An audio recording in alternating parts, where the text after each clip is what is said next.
Jaya Radha Madhava Jaya Kunari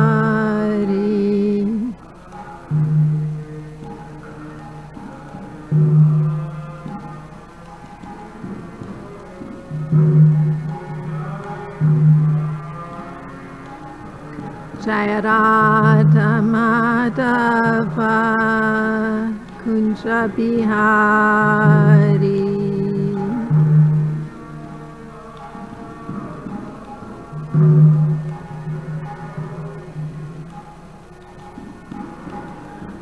Jaya Gopi Jana Vallabha Girivardhari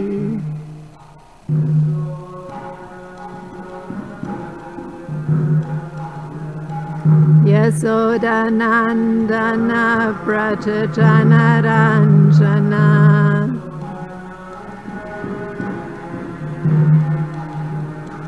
Yasodanandana Braja Janaranjana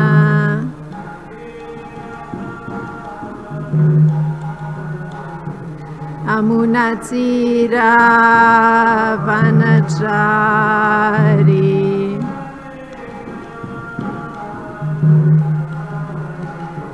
Yamunatira Vanachari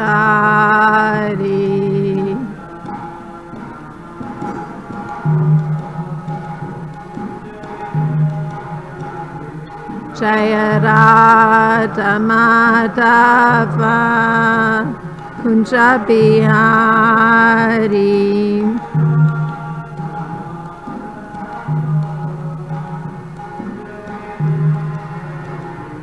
Jaya Radha Madhava Kunja Bihari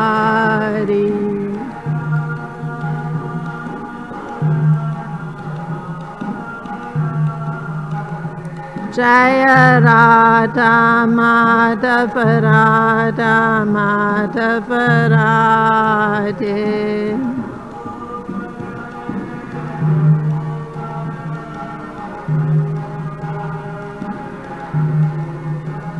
Jaya Prabhupada Jaya Prabhupada Prabhupada Jaya Prabhupada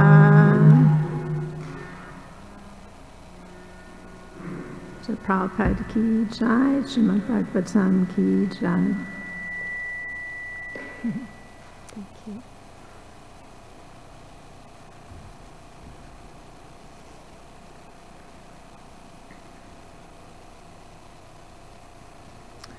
Om Namo Bhagavate Vasudevaya. Om Namo Bhagavate Vasudevaya. Om Namo Bhagavate Vasudevaya.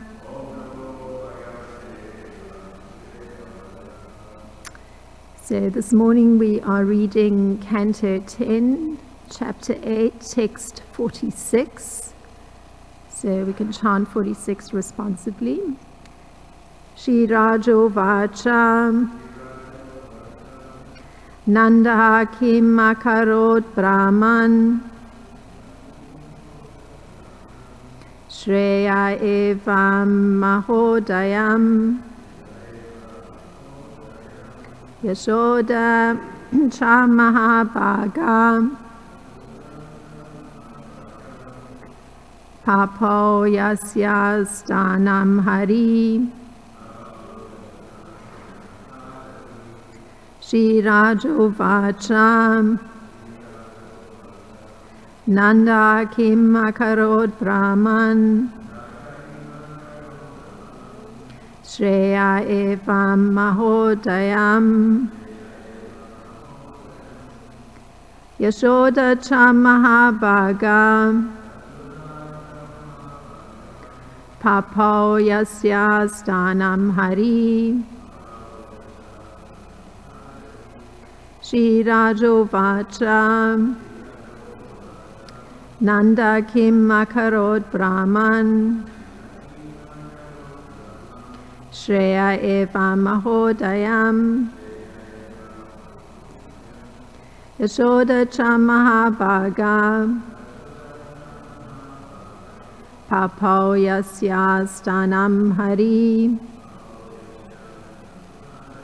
Please chant. Shri Rajo Vacha Nanda Kim Makarot Brahman Shreya Evam Mahodayam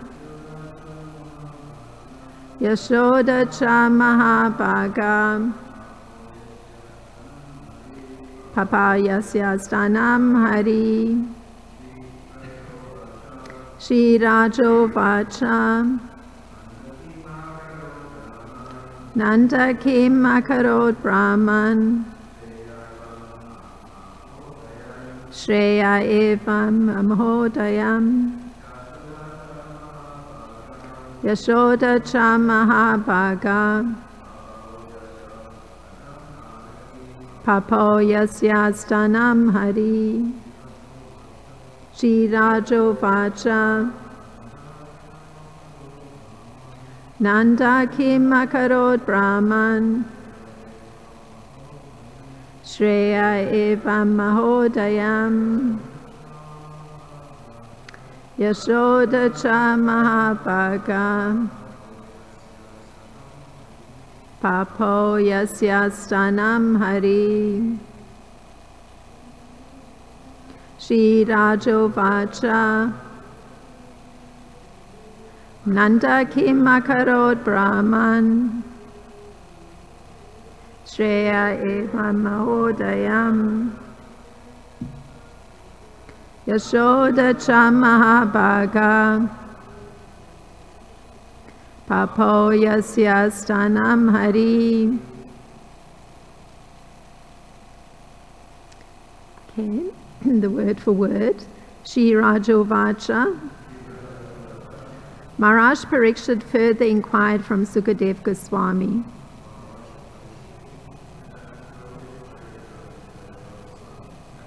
Nanda, Maharaj Nanda. Kim, what? Akarot, performed. Brahman, O learned Brahmana. Shreya, auspicious activity, like performing penances and austerity. Evam, as exhibited by him.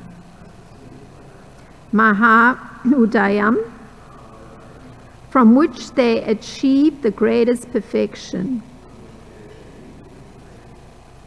Yashoda, Mother Yashoda. Cha, also Mahabhaga, most fortunate. Papal, drank. Yasya, of whom? Stanam, the breast milk. Hari, the Supreme Personality of Godhead. And the translation by Srila Prabhupada. Having heard of the great fortune of Mother Yashoda, Parikshit Maharaj inquired from Sukadev Goswami, O learned Brahmana, Mother Yashoda's breast milk was sucked by the Supreme Personality of Godhead. What past auspicious activities did she and Nanda Maharaj perform to achieve such perfection in ecstatic love? Purport by Srila Prabhupada. As stated in Bhagavad Gita 7:16, Chatur Vida Bhajante Mam Jana Sukritinor Juna. Without sukriti or pious activities, no one can come to the shelter of the Supreme Personality of Godhead. The Lord is approached by 4 kinds of pious men. Artha Jignasur Atarti Gyani Cha Bharatsabha.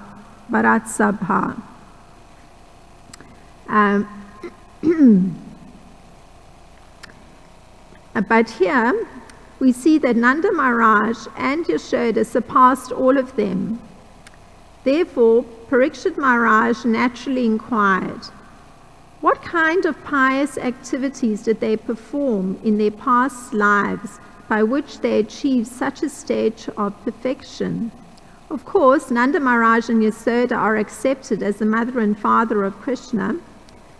Yet Mother Yashoda was more fortunate than Nanda Maharaj, Krishna's father, because Nanda Maharaj was sometimes separated from Krishna, whereas Yashoda, Krishna's mother, was not separated from Krishna at any moment. From Krishna's babyhood to his childhood, and from his childhood to his youth, Mother Yashoda was always in association with Krishna. Even when Krishna was grown up, he would go to Vrindavan and sit on the lap of Mother Yashoda. Therefore, there is no comparison to the fortune of Mother Yashoda, and Parikshit Maharaj naturally inquired, Yashodava Mahabhaga.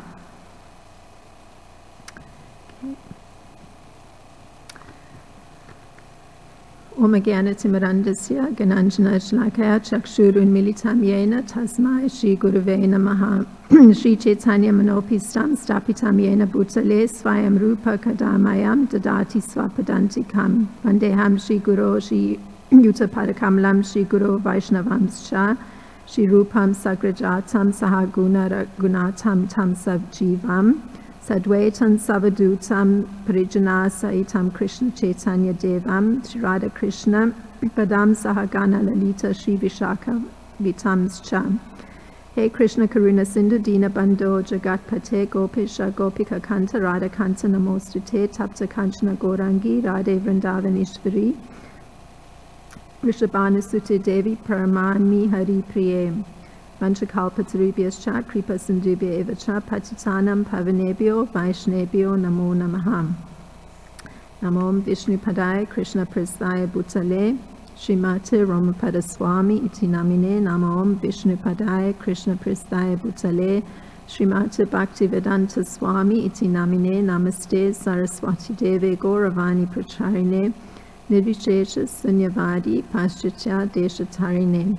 Jai Shri Krishna Chaitanya Prabhu Nityananda Shri Advaita Gadadhar Shivasadi Gaura Bhakta Vrinda. Hare Krishna Krishna Krishna Hare Hare Hare Rama Rama Rama Hare Hare.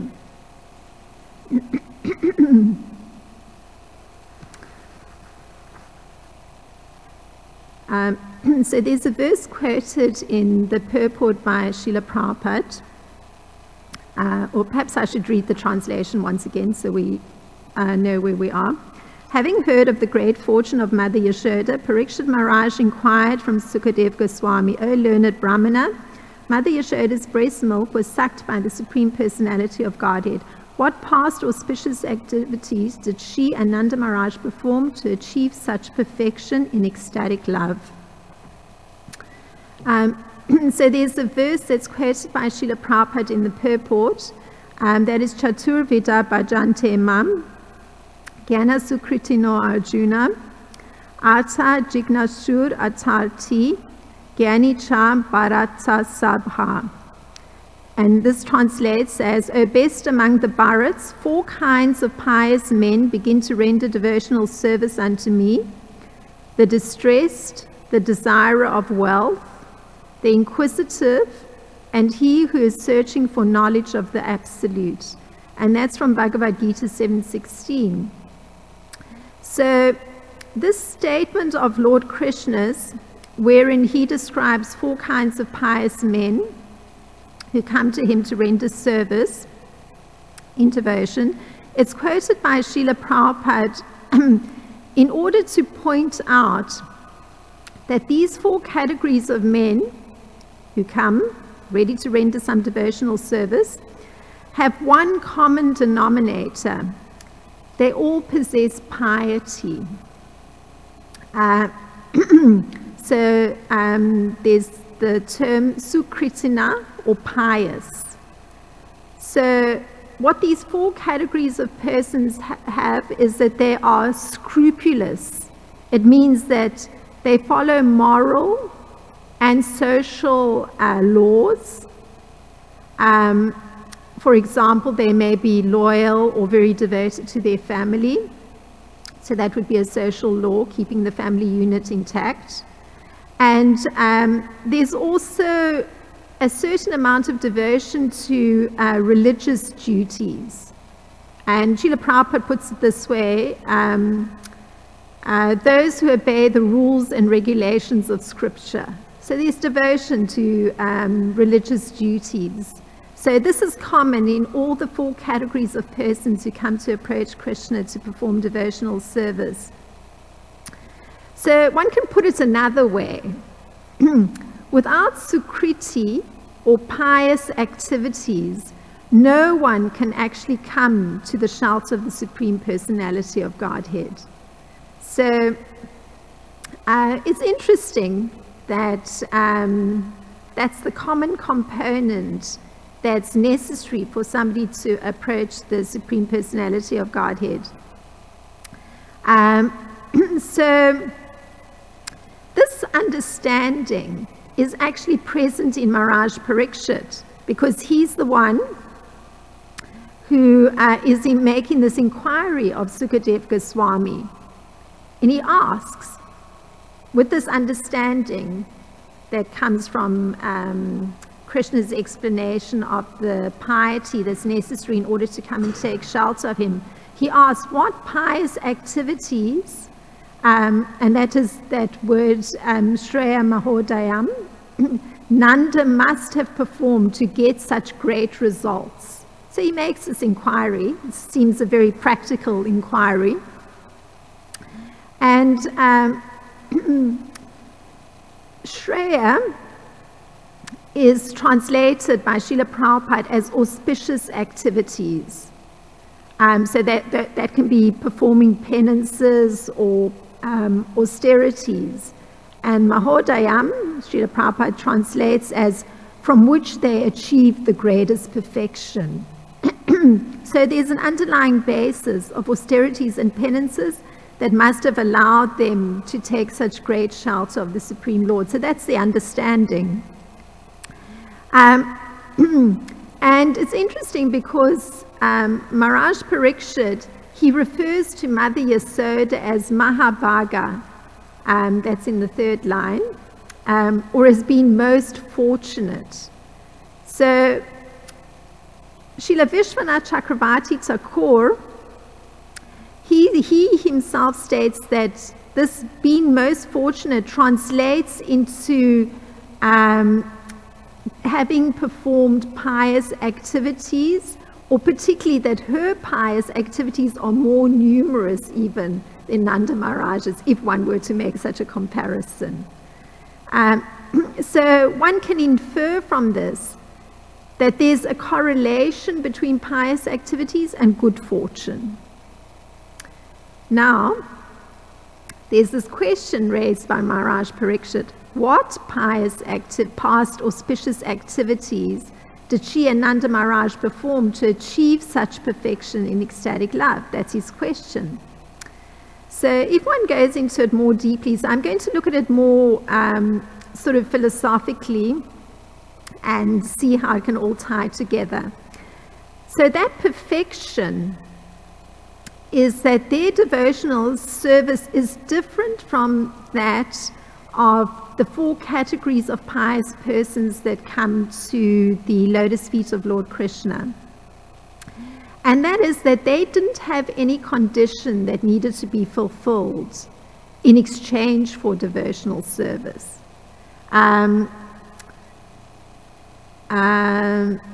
So going into this, pious individuals still require one particular thing. They need the association of a pure devotee in order to be cleansed of their respective desires. And their respective desires may be that somebody may want relief from some distress. Like, this is a common thing. At least many of the persons I've bumped into in the temple sometimes exchange a word or two. I learned that they've actually come because they're looking for some relief from distress. You know, a difficult family situation, misunderstanding in the family. Generally, it's that one. That's the most common one.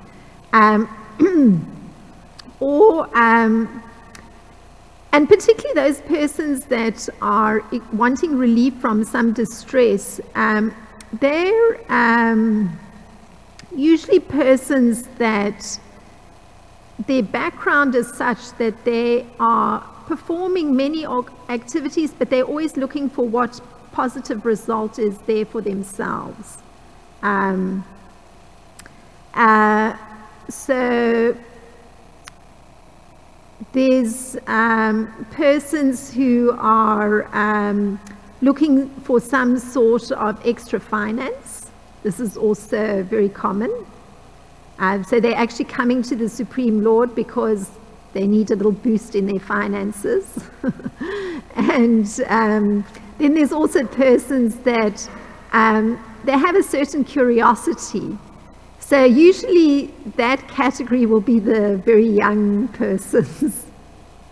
They're the ones who have the curiosity because they're still in the process of being educated, and so their minds are attuned to different philosophical paths.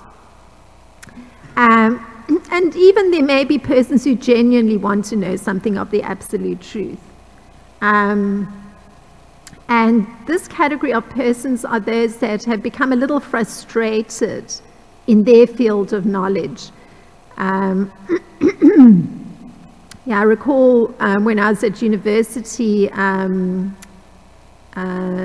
doing my final course in teaching philosophy to children, the professor, or two of the professors there, they were extremely receptive to the idea of bringing the whole group of students to the temple, which was in New Jersey at that time. And it's because their field of knowledge was looking at a lot of mental processes, thinking processes, so they were naturally open to considering where that leads to ultimately. So maybe not complete frustration with their field, but understanding there has to be more. Now, in all those cases where these persons are looking for some relief or some sort of satisfaction, they require going one step further, which is accepting a devotee of the Lord that's completely free from any kind of material motivations. And this kind of acceptance will sanctify their lives, because they come to be recipients of the kindness of that personality, which helps to cleanse them of their particular motivations for approaching the Supreme Lord. And in fact, that's spiritual master is by definition somebody who's thoroughly cleansed and is completely surrendered unto the Supreme Personality of Godhead. This definition is found in the first canto in the 5th chapter, in the 30th verse.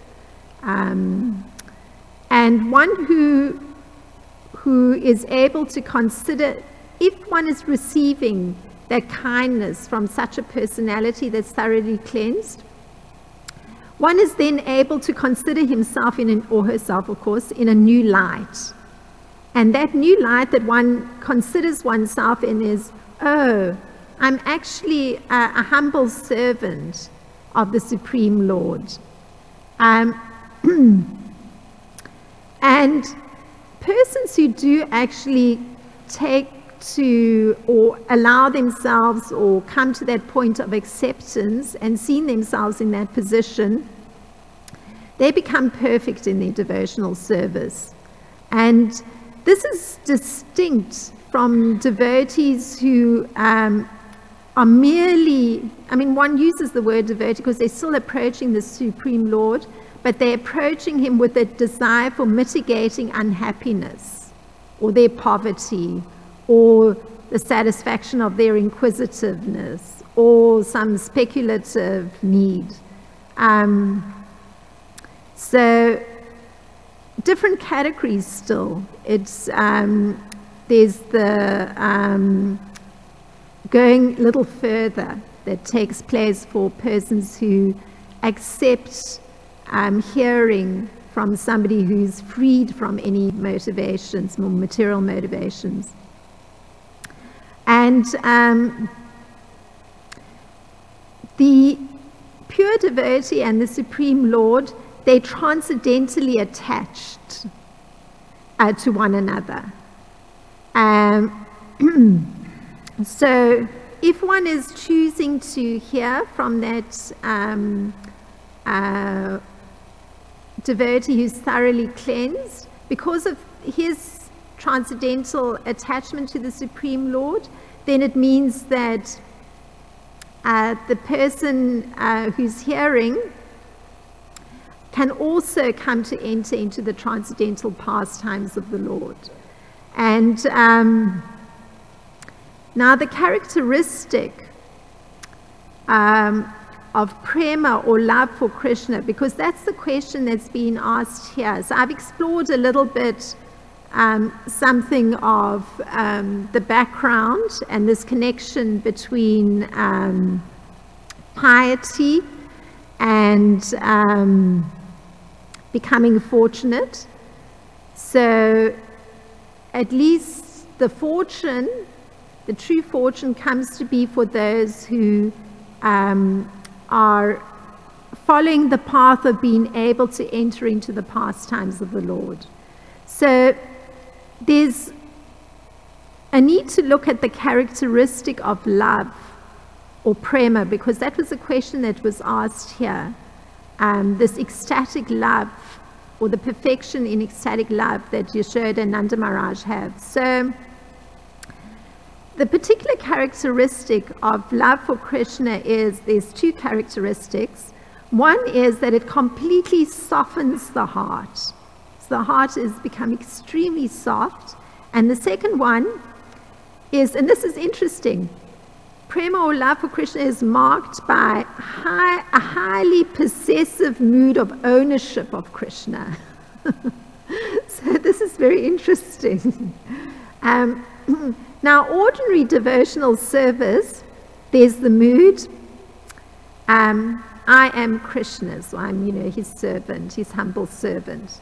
But at the point of loving Krishna, Prema Bhakti, which is Mother Yashoda and Nanda Maharaj's position, there's the mood of Krishna is mine. So it's quite different. And there's a little breakdown that's done by Dhanadhar Swami he very carefully analyzed Nectar of Devotion, and he points out that in the preceding stage of Bhava Bhakti, one sees the Lord and understands that there's a relationship, but in Prema Bhakti, one actually has entered into that relationship fully as part of the activities and the pastimes of Lord Krishna. So it's getting extremely close. And it's that one has a spiritual identity in that pastime.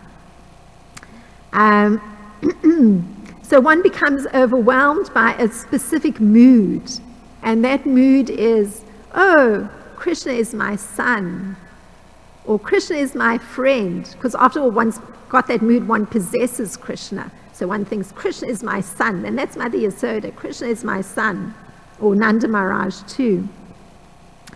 Or one may even be thinking Krishna is my lover, like the gopis do.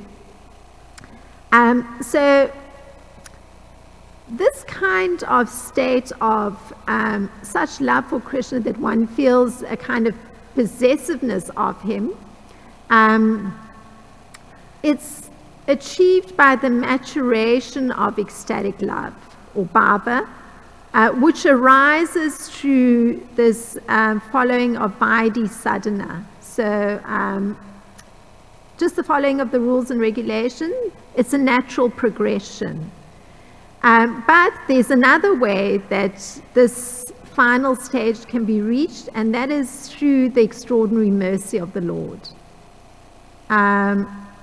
So there's Krishna explaining this to Uddhava, and that's in the 11th canto of Srimad Bhagavatam in the 15th verse, chapter in the 13th verse. He says, "The gopis of Vrindavan did not study the Vedas to achieve me, nor had they ever been to places of pilgrimage, nor did they ever devoutly execute any regulative principles, nor did they undergo any kind of austerity. It is simply by my association that they have attained the highest perfection of devotional service."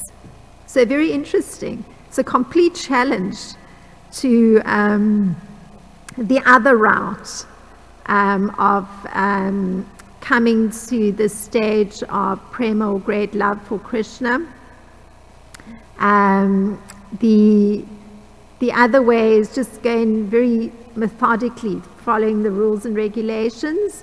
And in fact, there's even books written on the benefits one gets should one bathe at an auspicious moment in one of the sacred rivers, or visit a particular place of pilgrimage in a particular month of the year, etc. But according to Krishna, it's merely his association that allowed the gopis to come to that great point of ecstatic love. So this is just in this discussion from Dhanadhar Swami that I've extracted this. And then breaking it down a bit further, there are two kinds of ecstatic love. One is called Mahatma Jnana Prema, and this kind of ecstatic love is mixed with knowledge of the Lord's greatness. And the second one is Kevala, which is unmixed, that ecstatic love. And that is that one is automatically attracted to Krishna without any extraneous consideration. So we can naturally see which category Mother Yasoda falls into. And that was the term even used, well, in some sense, this prema, this ecstatic love, the question that was raised by Maharaj Parikshit. He's asking, how did Yasoda have this, and Nanda Maharaj have this, attain this perfection through their ecstatic love? And so we can see that it's certainly this kevala, this unmixed ecstatic love, because they're automatically attracted to Krishna. There's no consideration of anything. And in this kind of kevala, or this unmixed ecstatic love, like Yasoda and Nanda Maharaj are showing, this is the description: the devotee lovingly fixes his mind upon Sri Krishna without the slightest deviation towards any other topic. So that's the sole focus of the mind. Now, the distinguishing feature of a pure devotee is that he's wrapped in thoughts of Krishna favorably. That means that he knows quite well that Krishna is the Supreme Personality of Godhead.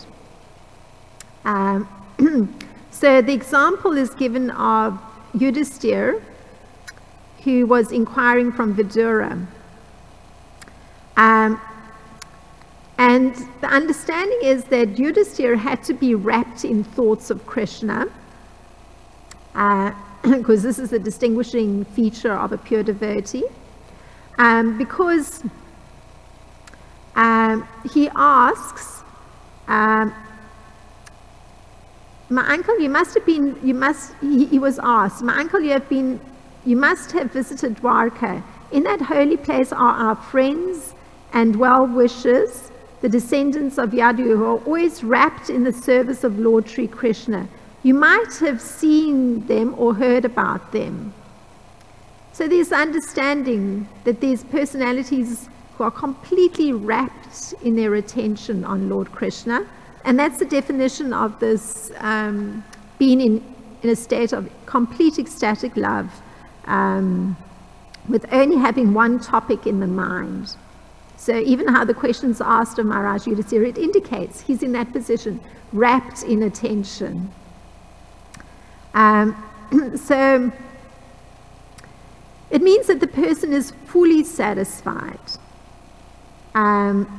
because they have attained knowledge that transcends all distress, and in fact they've achieved the goal of life. So what it also means is that there's a kind of mental endurance that's been achieved. There's a kind of steady-mindedness, and this is called driti. It's given in Nectar of Devotion as one of the special characteristics of ecstatic love. So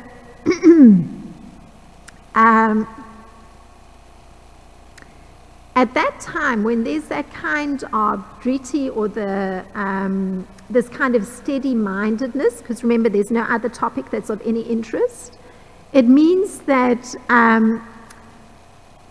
a person is never perturbed by anything, by any amount of loss. There's no perturbance, and nothing appears to be not achieved by him. So there's no aspiration I'm going to achieve. It feels like everything's been achieved. So the mind is completely steady. So a person who's been elevated to this state of endurance, he thinks in this way. I do not want to be a highly rated government servant. This comes from Nectar of Devotion. So this gives you an insight into this kind of thinking, this not aspiring for anything further. I do not want to be a highly rated government servant. I shall therefore prefer to remain naked without proper garments. I shall prefer to lie down on the ground without any mattress. And despite all these disadvantages, I shall refuse to serve anyone, even the government.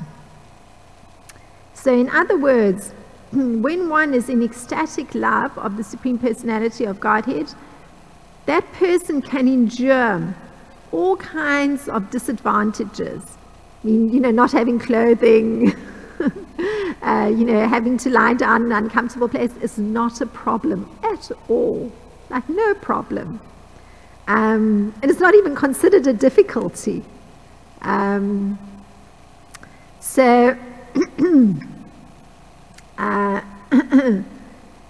the regular material concepts of what's required for living, it's no longer so strong in the mind. I mean, I can tell you, like in a home, because I have to arrange my home, so I'm very conscious of these things. One thinks,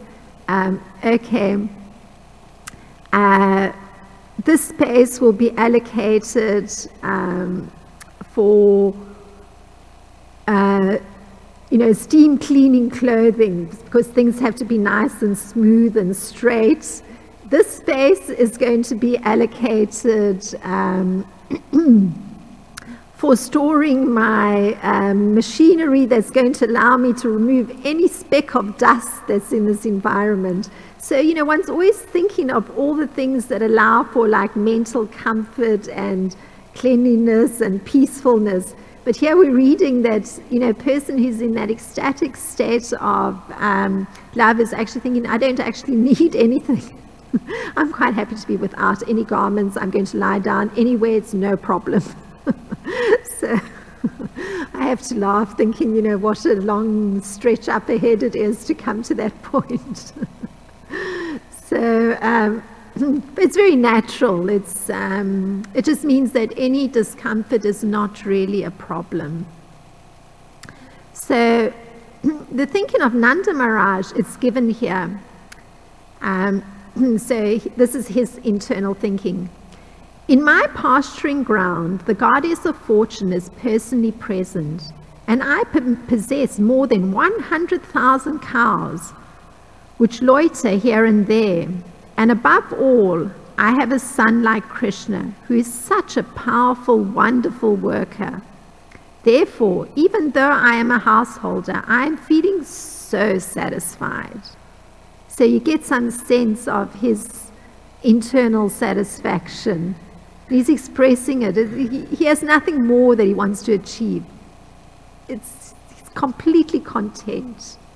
I mean, one could think, there could be some anxiety of 100,000 cows. I mean, there's quite a lot of maintenance, I would imagine. But in his case, it's expressed as, just this deep satisfaction.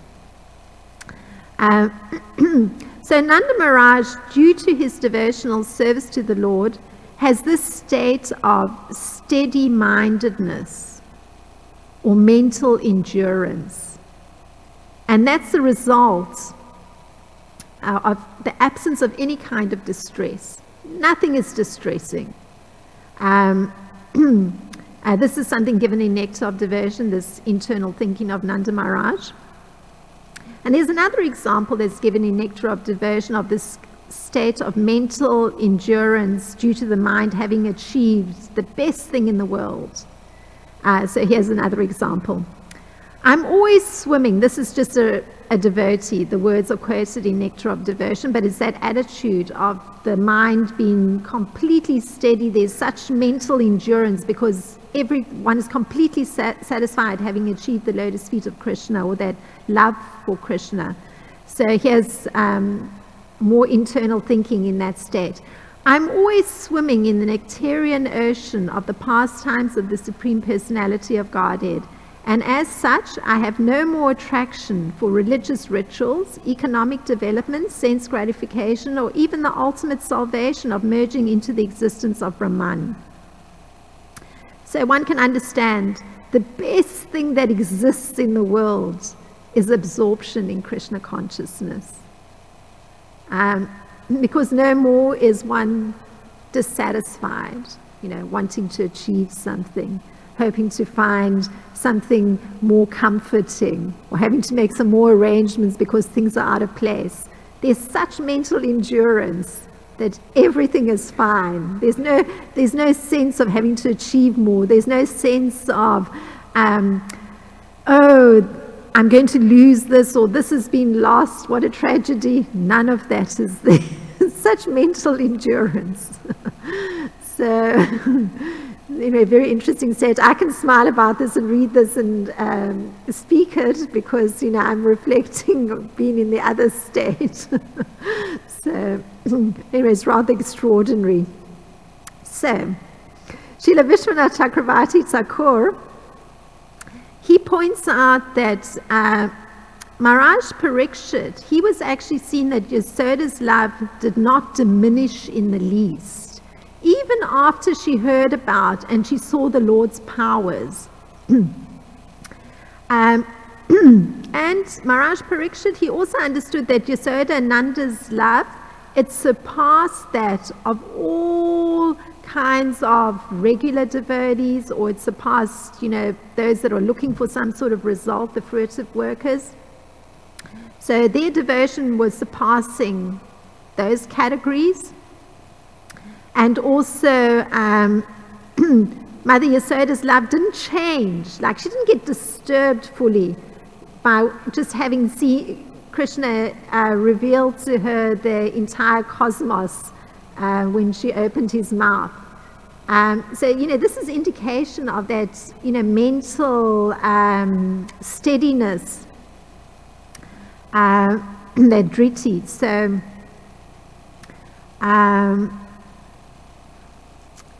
Srila Vishwanath Chakravarti Thakur, he points out that Yasoda thinks of Krishna as her son due to Vatsalya Prema, so she's got a parental mood of love. Remember, there's that possessiveness, that sense of, Krishna's mine, but the way she's seeing Krishna is like from a parental perspective. He's my son. So that's that state of ecstatic love. And in her case, he literally took that role. Just as Krishna reciprocates even with those that are, working with some result in mind for their own satisfaction, but they come to worship him, Krishna still is reciprocating with them. He reciprocates with Mother Yasoda in a particular way, and that is that Krishna feels that he can't fully reciprocate with her because of her affection. And he sees himself as actually remaining a debtor. It's like when somebody is extremely generous to one, one feels one can never really repay that person. When I was growing up, there was a friend of the family who was very kind to me, a woman, and I always felt very indebted to her for the great affection she showed towards me. So every time I'd visit my country of birth, she'd be the first person I'd go and see, and she was in her 90s, but I'd feel so happy seeing her and walking with her, and always that sense of indebtedness because it's somebody who had given one love and caring. So, and one's always not able to ever repay that. It didn't matter how many times I may have taken her on an outing, I could never really repay her. So it's a similar thing. Krishna feels himself indebted to Mother Yasoda, and he's actually quite content to be dependent on her kindness towards him. So he's content to be receiving her mercy, her kindness, and he's content to have her be controlling him, and he's content to be crying for her milk. So, this is that being in that role of a debtor. That's how Krishna sees himself. And this interesting thing of that, mental steadiness, because we read that her love didn't diminish in the least, even though she got to see the whole cosmos in Krishna's mouth, which, was a little bit out of her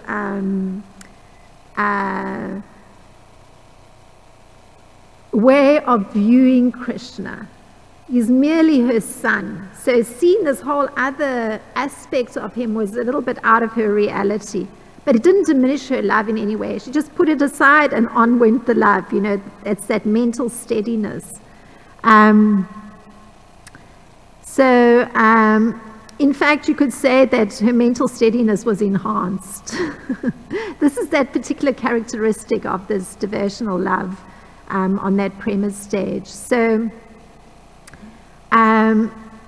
here's a description of seeing her in that state. Immediately forgetting Yoga-Maya's illusion that Krishna had shown the universal form within his mouth, Mother Yasoda took her son on her lap as before, feeling increased affection in her heart for her transcendental child. It's all very simple. So, now this transcendental pleasure or chit shakti that Mother Yasoda is experiencing is what's considered real life. So as opposed to all this other life that one's living with aspirations and some dissatisfaction, just having this kind of natural transcendental pleasure is considered real life. And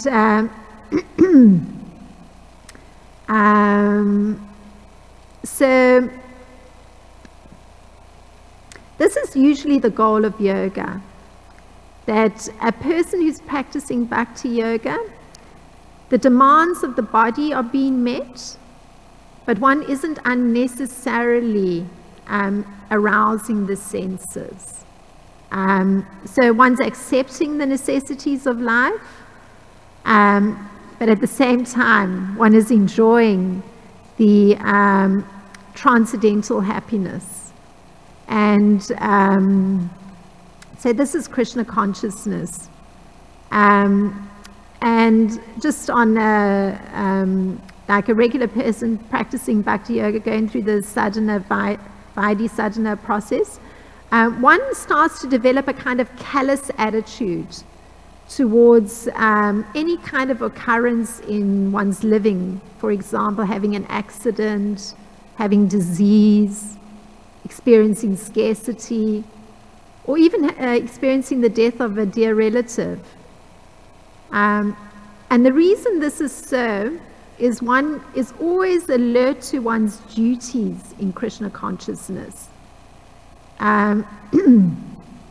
So you can see that shift where, you know, just in describing the earlier persons who have some piety approaching Krishna with some motivations for their own satisfaction, when one's gone further and entered into a relationship with the person who's transcendentally connected to Lord Krishna as spiritual master, then this is what starts happening. One is always just alert to duties in Krishna consciousness. And so one endures any incidental occurrence, be it accident, death of a relative, etc., because one knows that this comes and goes, and it doesn't affect one's duties. One just stays with one's duties. And this is what's going to allow for that ultimate perfection in the practice of Krishna consciousness, and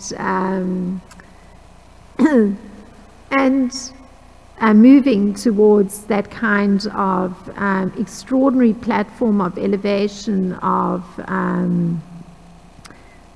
truly constantly experiencing transcendental happiness, which is Mother Yasoda's position because of her having developed great love for the Supreme Lord.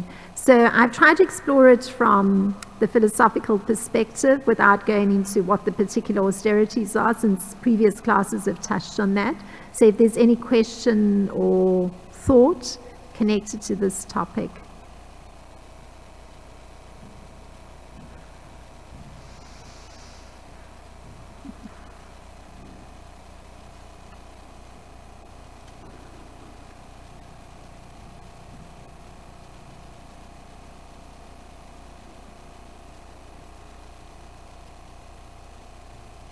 It's there. Sure. There it is. Hare Krishna, Masaji, thank you for your class. every Thursday of, during this day of every year, I'll say Happy Thanksgiving, because you always give on Thursday, and thanks for giving a nice class. You actually made so many wonderful points. I had to stop taking notes. Thank you. Sorry, it coincided somehow. Thank you. But I guess the theme of gratitude is the most important lesson in my life that I keep in mind, and I'll take away the points of gratitude, which pretty much was your whole class about, especially, like I said, there's many wonderful points you made. I'll begin with the statement you made where Krishna feels so indebted that I can't repay Mother Jasoda's love and affection. And another word for indebted is gratitude. And we see in the material world, when somebody has everything, so much opulences, there's no question of feeling indebted or grateful. You know, why would I be grateful? But we see that Krishna has everything, but he's still grateful. We have nothing, but we're still ungrateful. And that goes to the point, there's many points you made. You also mentioned that that absorption in Krishna consciousness, one who's absorbed in Krishna consciousness, there's nothing to be achieved, there's nothing that disturb us. That's our, this verse mentions Mahabhagya, that's our fortune, that's our wealth. And Prabhupada will always quote that verse from the last verse of the Gita, chapter 6, the last verse, Yogi Nam Api Sarve Sham, Magatin Arnta Atmana, Shradhavam Bhajateyo Mam Same Yutatamo Mataha. That our most priceless treasure is, you know, always thinking of Krishna. And you were mentioning some obstacles in your life that sometimes may prevent you from thinking of Krishna, like a disorganized house. And I'll give credit to Jitendra. I hope this is not offensive, but it's not. But this is actually a glorification of him. If anyone knows him, you've seen his room, and nothing ever disturbs him. He's always satisfied and content in Krishna consciousness, even if he's disorganized. And that's the one lesson I could take from Jitendra. But we see there's many obstacles, thieves that still are our remembrance of Krishna, like pride, envy, vengeance, which all are manifestations of ingratitude. There's a nice quote that says, you would never invite a thief into your house. So why would you allow thoughts that steal your joy to make themselves at home in your mind? And thoughts, ungrateful thoughts, envious thoughts, these are all manifestations of ingratitude. So one other last point I'd like to mention, and a couple of points that you were mentioning. You said, you also quoted, like I said, this verse, Mahabhagya. There's a verse that Lord Chaitanya says, we're not fortunate for thinking of Krishna. This actually goes to the gratitude point. In the Madhya Lila chapter 19, I think verse 151, Chaitanya says we're not fortunate to think of Krishna because it goes back to the gratitude point, because we can't think of Krishna without association of devotees who give us Krishna consciousness. He mentions that verse similar to Mahabhagya. He mentions that verse that uses the word Bhagyavan. Brahmanda Brahmite Konil Bhagyavan Jiva Guru Krishna Prasade Poi Bhati Lata Bija. A Bhagyavan, a fortunate person, is one who's attained the association of sincere devotees because they allow one to remember Krishna. And also one last verse I'd like to mention, there's so many points, forgive me for mentioning them, but this verse also mentions Shreya. When I saw that word, it reminds me of one of my favorite verses, similar to what Lord Chaitanya said in this previous verse.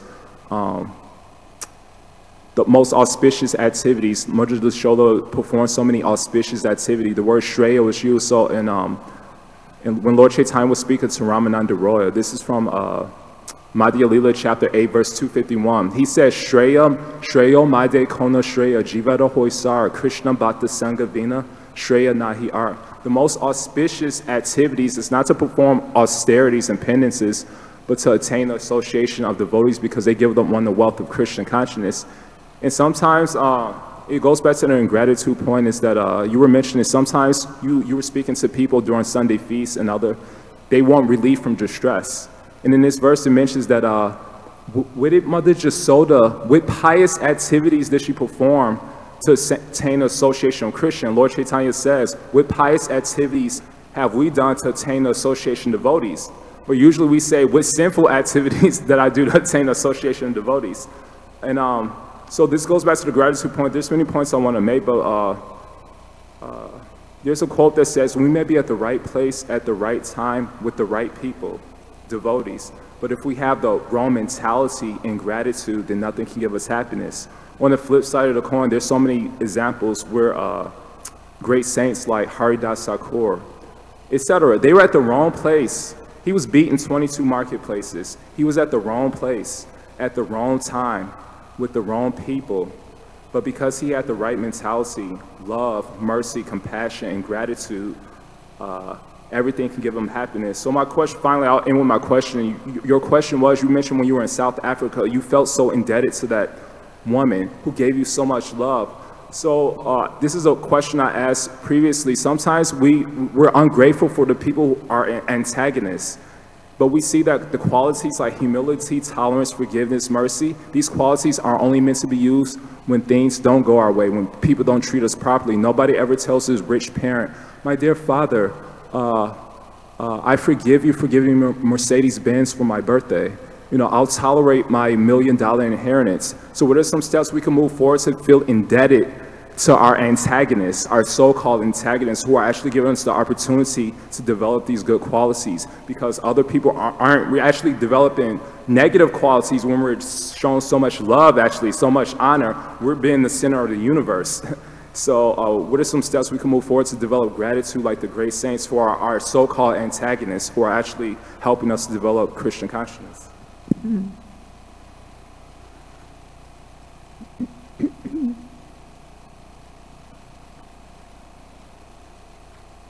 Okay, so you were pointing to the great fortune of getting the association of devotees. But on the other hand, that association can have problematic aspects, that it actually brings forth some bad qualities in one. Because one maybe is receiving praise, etc. And the question actually was that those bad qualities are getting augmented also by persons who are opposed to one. And particularly you were concerned, or the question was, how to see the antagonist to one as somebody who's going to help one to develop good qualities. Which of course still leaves the problem of the devotees who are bringing out some of those, at least how you were expressing it, some of the not so good qualities in oneself, or yeah, pride, etc. So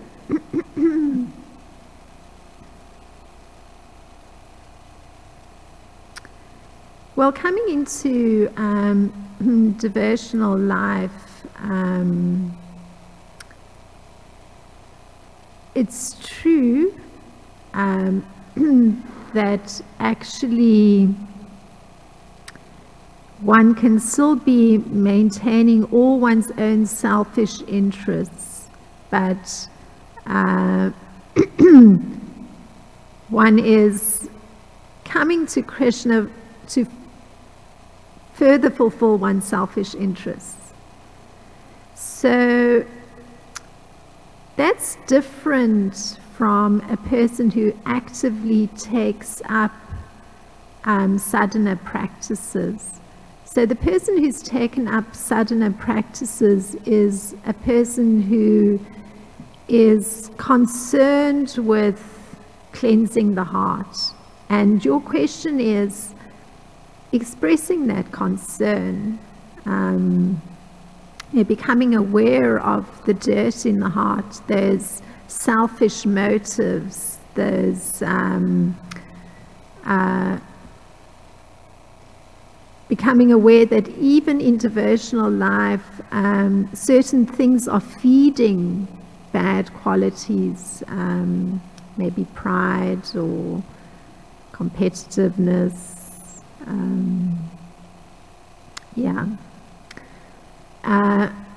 So if one's finding oneself in that situation of recognizing the bad qualities, that's an extremely positive position, like extremely positive. It's it's quite different from those who are immersed in just fulfilling their selfish desires. One is actually attempting to perform auspicious activities that will please Krishna. So that effort in itself is allowing one to transcend selfish needs, selfish desires. And that association of Krishna is the part that is performing the cleansing within the heart. So you were pointing to one's coming into the association of devotees who are giving one Krishna because they're connected to Krishna, but then it's maybe feeding one's bad qualities. So the simple way of not having bad qualities be fed is to, because one is taken to the sadhana process, is to, what praise is given to one gives it to one's spiritual master, because that's where it belongs.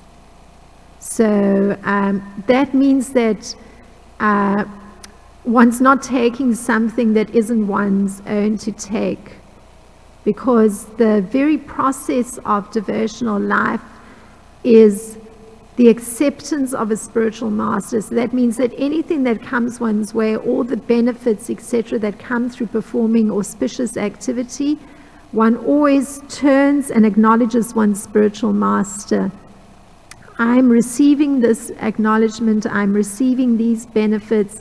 It is by your kindness upon me that this has come. So one always acknowledges one's spiritual master, and because that's equivalent to acknowledging the Supreme Lord and is one's close connection.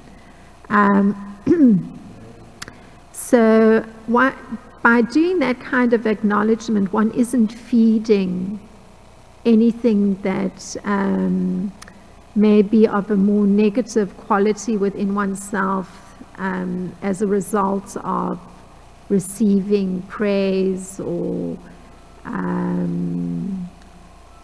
I don't know what else. Well, praise particularly was what you brought up. So that is the solution for that difficulty. And then in terms of persons that are specifically antagonists to one, this is a very interesting one. It's a very interesting one. Like, I'll give you an example to look at it graphically. I have a neighbor below who, ever since we first started doing some renovations on the space we were going to live in, and those renovations took a really long time because somebody dragged out the work unnecessarily in order, I guess, to extract more funds.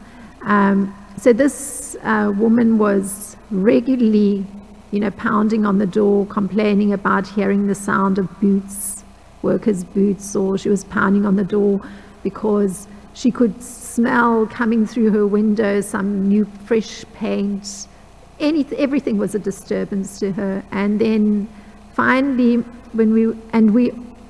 because of her complaints, we paid huge fees to the building management committee just because we knew it was going on long and there was this woman complaining. So we dutifully did that.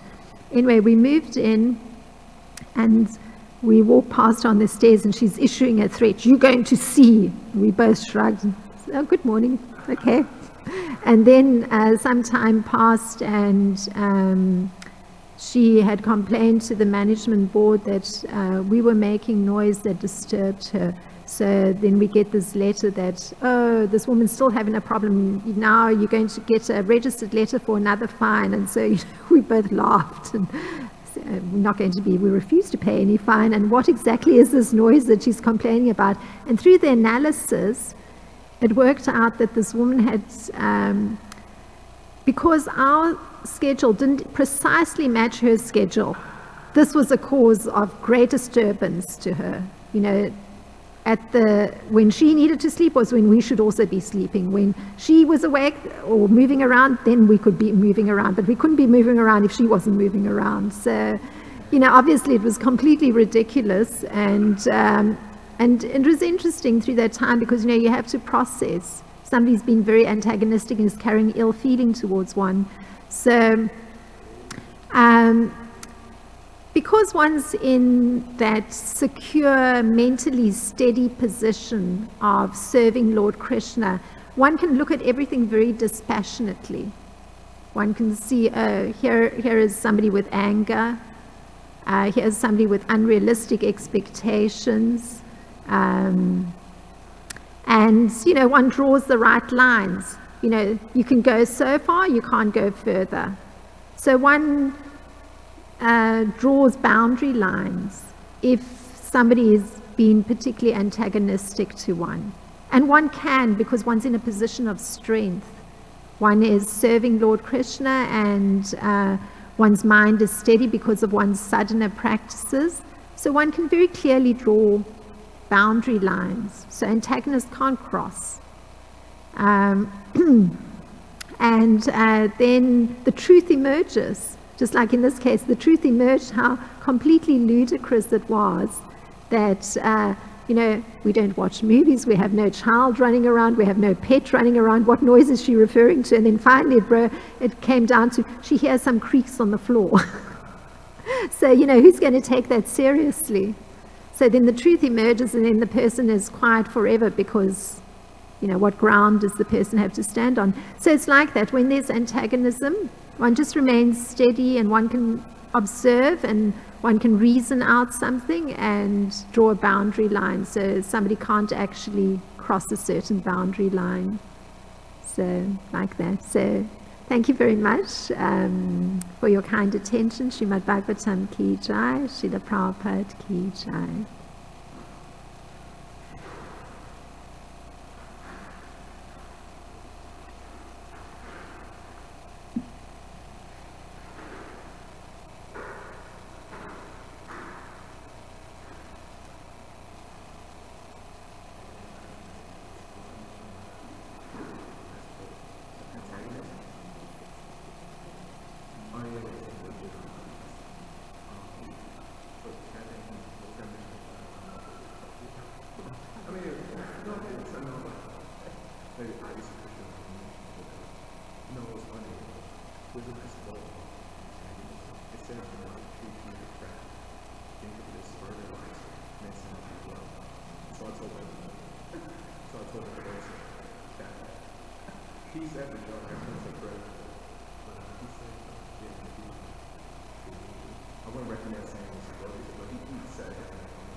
I need your help fertilize my bhakti.